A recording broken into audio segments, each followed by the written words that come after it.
Now I'll move on to the Canadian Press Style Book, often referred to as the CP Style Guide. There's a bit of an interesting history attached to this style guide. The Canadian Press itself, an organization, a news organization, was created through an act of Parliament in 1917 in response to Canadians' desire for regular and reliable news about World War I. So I know that's a while ago, over 100 years ago, but at the time there were many Canadians who were fighting overseas in World War I. So many families had a vested interest in what was happening to their sons. Many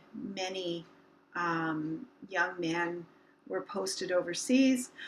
For that matter, young women as well. But particularly young men were doing the majority of the fighting. And so many households were concerned about, well, their kids. So it was big news.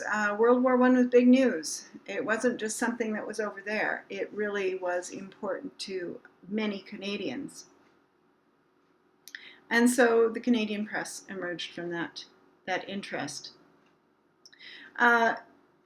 Nowadays, Canadian Press is Canada's only national news agency that supplies multimedia content, and that means in French and English, to various media outlets, and it does this across the country.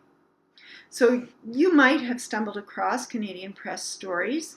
You'll see them online. They might have been shared to publications like the Toronto Star, the Globe and Mail, La Presse of Montreal, and many more. Their broadcast reports are read every day on radio and TV stations that belong to Rogers, Bell, and others. So you might be listening to and reading Canadian Press and not realizing that you are. And I am paraphrasing this from the Canadian Press Style Book, the 18th edition we're on now. Political stories are fed to sites like Huffington Post Canada and iPolitics. Canadian Press Sports Report is used extensively on air and online by sports broadcasters and websites. So it is a large organization, and guess what? They have their own style book. So Canadian Press Style Guide, or CP Style Guide, is used not just by journalists, but it's also used by business and by public relations professionals. So the Canadian Press Style Guide has a little bit of a different approach than, say, the Chicago Manual of Style, because it's used for a different audience. It's not used within the publishing industry generally, at least not the book publishing industry. And so it has a different approach. I mean, many of the things that you'll find in CP Style Guide are also covered in Chicago Manual of Style. But it also contains other things that you might not see emphasized so much in the Chicago Manual of Style. For example, there's a large section on the working journalist. And it talks about things like audio production and security commission settlements and things like that in that section. There's a section on feature news writing, on analyses and backgrounders and flashbacks and color and description.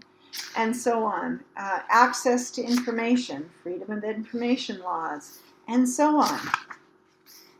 It has a section on graphics, and it talks a little bit about writing obituaries and photojournalism, and so on and so on. It also discusses comma usage and colon usage and all of those things that you would expect to find in any style guide.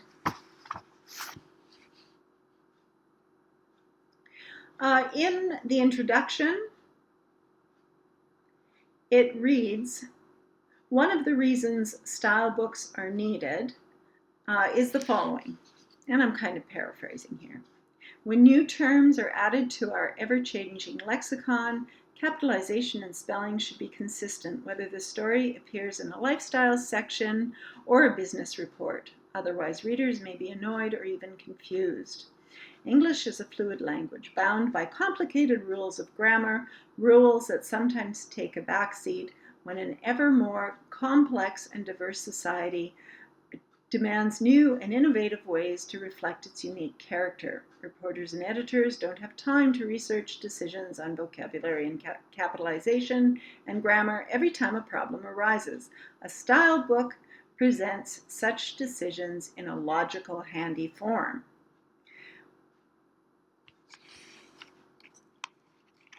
And it talks a little bit about preferences of Canadian newspapers and how some of these have come about.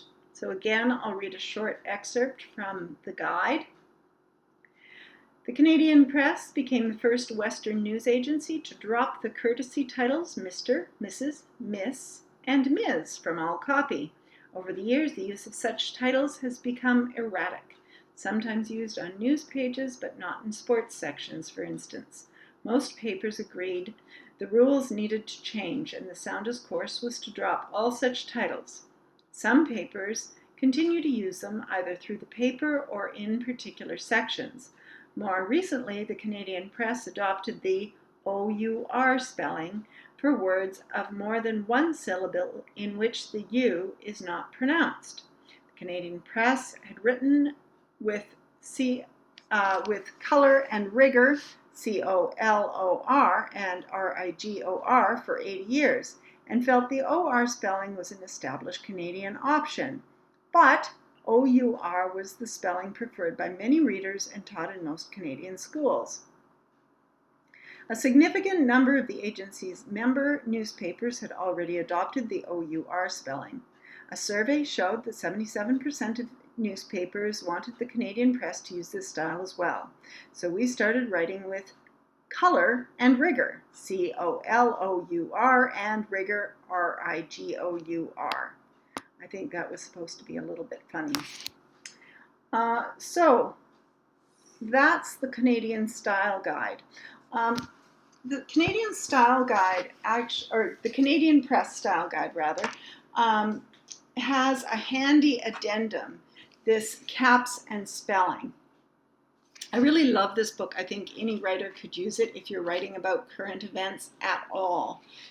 It gives you all these fussy little things that you might not quite know how to express. So for example, I'm just opening mine to a random page. It shows how to spell and capitalize Council of Yukon First Nations, and Sophie, Countess of Wessex, how that should be addressed, or how that should be punctuated and capitalized, and so on. It shows us how to spell Courtney, BC, and Court of St. James, Covent Garden, and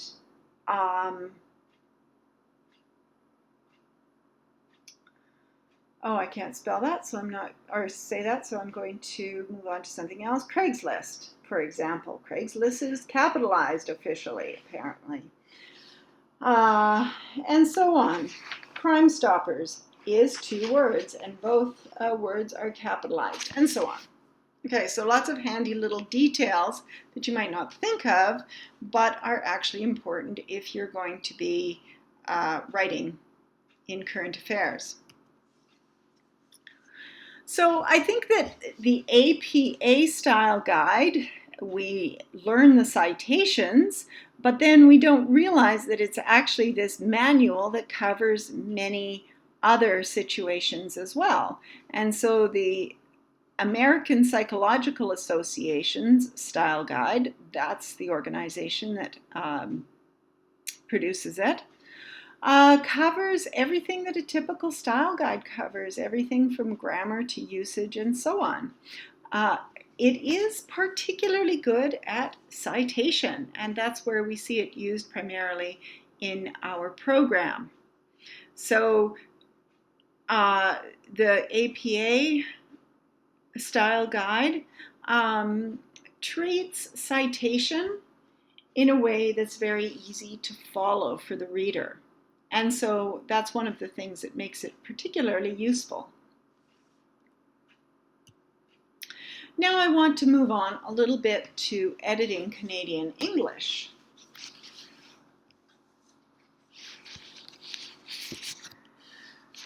So Editing Canadian English, this publication is put out by, well, the Editors Association of Canada, which is now more generally referred to as Editors Canada. I don't think you will ever be using this as your sole style guide. This will usually be an add-on to give you additional insight into some of the issues. I sure wish they would come out with a new edition, because the third edition, while it's relatively new, needs a good update already. Things move quickly these days, and even editing, which usually is slow to change, even that's changing fairly quickly. So I wouldn't say that Editing Canadian English covers absolutely everything, but as a Canadian editor, it can be a really vital guide.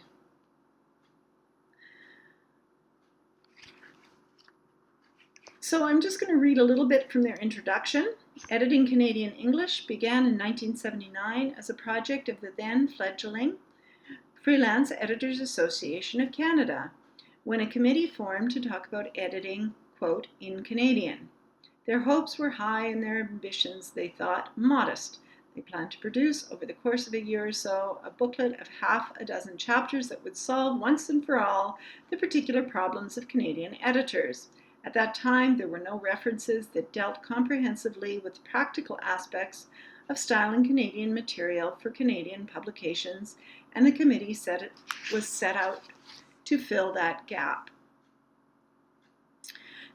So since then, we've had a number of updates, the third edition being the most recent.